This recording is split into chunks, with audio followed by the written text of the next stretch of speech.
Hi guys, so welcome back to my channel. Today I have a brand new bullet journal video for you guys. This one's actually a bit of a throwback to last year's bullet journal that I did. I didn't really do much for it, unfortunately, but I did create this little half mandala that I actually really enjoy creating.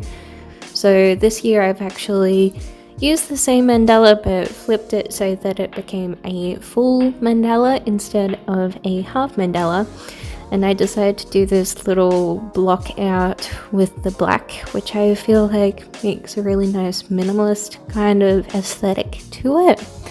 I wanted to give it a bit more of a try with actually creating more artistic kind of style bullet journal spreads. So this year, for this July, I actually decided to go through and do a full cover page.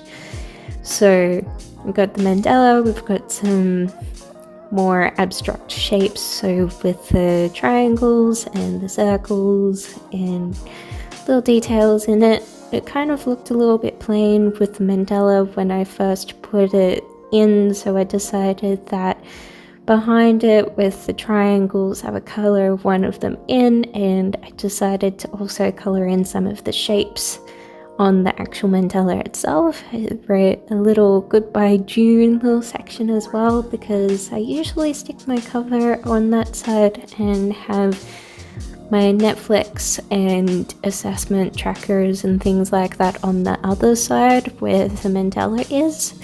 So I wanted to try and figure out something to fill up that space, so I added that in, and Gordy decided to come and drop on in during the filming. We've got some little violet and lavender accents because I really wanted to do a lavender spread, but I decided to go with the mandala instead, so I decided to do a bit of an abstract reference to lavender.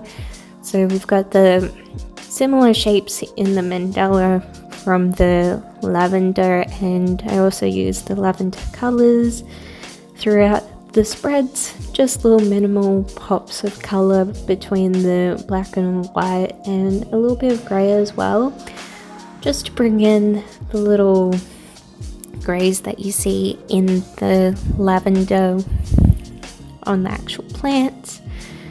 Just coloring in the little sections now of the mandala. I kind of did it off the fly. I did do some block coloring in the original last year as well, but it kind of looked a little bit half-hearted, and I didn't do anything aside from a cover page and a calendar last year.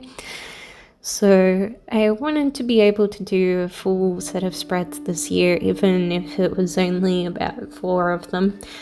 But something to keep me occupied in my bullet journal. I also considered coloring in the lower triangle, but I decided to leave it blank. Now we're on to the mood tracker, so I decided to go with a little bit of like a stop, play and record kind of look. Although I did change the circle to a love heart for a favorite, I added these little corners onto the box because I accidentally moved the ruler as I was ruling. So there's a little bit of a decorative detail. We've got a little bit of a quote down the bottom because I didn't know how to fill in that space below. I wanted to go with a bit of a different look for the mood tracker up the top. So I just filled in the space with some washi tape. And these washi tapes are all just from Kmart.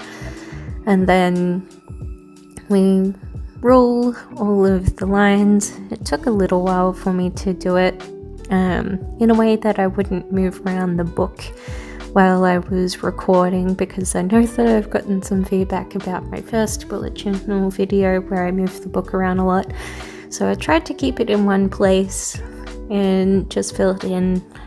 It got a little bit difficult just because of the place that I was sitting. So I was looking at an angle, so I couldn't see past my hands for some of it. So you can see me hold the pen in a bit of a weird position from time to time, just so I can see and so that you guys can see as well. I think I went okay with ruling the lines without smudging, so that went okay. We'll see how it'll turn out with me colouring in each of the triangles as the month goes by. Not sure if it will bleed or not, or ghost. We've got little triangle patterns in the corners just for a bit of decoration, but I decided to go with a bit more of a minimal kind of look this month from what I usually do for fonts. So you'll see that they're a lot smaller this month and a lot more spread out, which I really enjoy the look of. So I might incorporate that into some future journal spreads.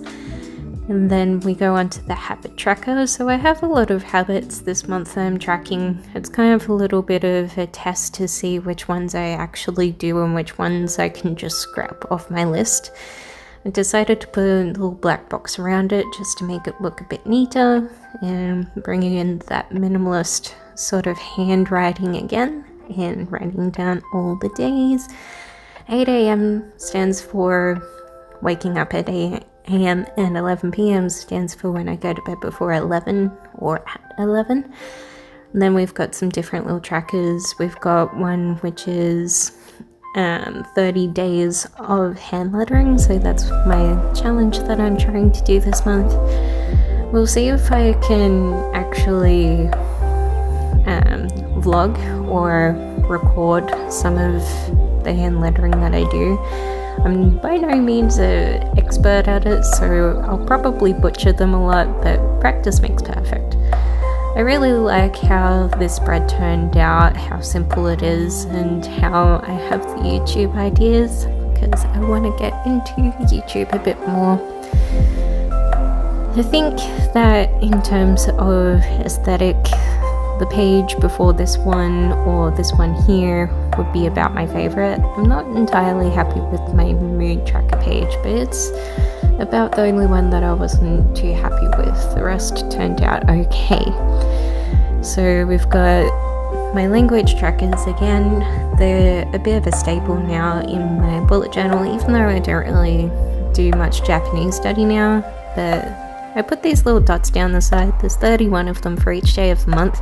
So on one side, I'll colour in each one as I do them for each language that I'm doing.